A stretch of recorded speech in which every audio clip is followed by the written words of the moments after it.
உட்காந்துட்ருக்குறாங்க. மத்தியானம் சாப்பிடல. இப்போ ஒரு 7, 7:15 மணிக்கு கொஞ்சம் சுக்கு காப்பி வச்சு கொடுமான்னாங்க. பொக்குன்னு உட்காந்துட்டாங்க. மத்தியானமாக நாங்கள் மீன் குழம்பு சாப்பிட்டோம்.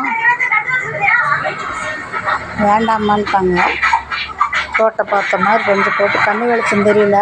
இந்த வண்டி வேறு போகிற வெளிச்சத்தை பார்த்துக்கிட்டு வந்த புதுசில் வெளியே சாயந்தரம் நேரத்தில் கொஞ்ச நேரம் உட்காருவாங்க. என்னம்மா பண்ணுறது? மோர் குழம்பு இருக்குது, அதை கொடுத்துடலாம். கொஞ்சம் ரசம் வச்சு பாருங்கள். மத்தியானம் தாங்க மீன் குழம்பு வச்சேன். மத்தியானம் மீன் குழம்பு வச்சேன். நாங்கள் 2 பேர் நீங்கள் சாப்பிடுங்க, எனக்கு வேண்டாம் அப்படின்ட்டாங்க. சரி அவங்க கூட மோர் குழம்பு வச்சுட்டு ரசம் வையினாங்க. வச்சு கொடுத்துடலாம்.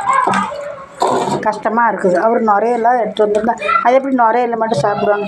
நீ செய்வியல்லம்மா, மேலே அந்த கதவும் சவுக்கா இது மாதிரி தோல் இருக்கும், அதை எடுத்துட்டு அரிஞ்சு போட்டு குக்கரில் வச்சு கொடுத்தா சாப்பிடுவாங்க. கருவாடு குழம்பு மீன் குழம்பெல்லாம் சாப்பிடுவாங்க.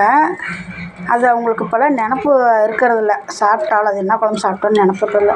சரி வேண்டாம்னா விட்டுற வேண்டியதான். கொஞ்சம் ரசம் வச்சு சாதம்லாம் இருக்குது.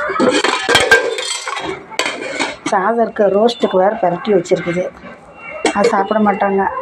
அவர் கொஞ்சம் வெளியே வேலையாக போயிருக்கிறாரு.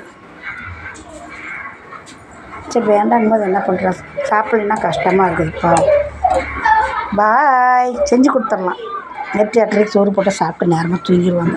காலையில் இந்த இடியாப்பு சாப்பிட்டாங்க. அதனால் மணி 10:30 மணிக்கு மேலே ஆயிடுச்சு. அதனால் மதியானம் பசி இல்லைம்மான்ட்டாங்க. பாய்.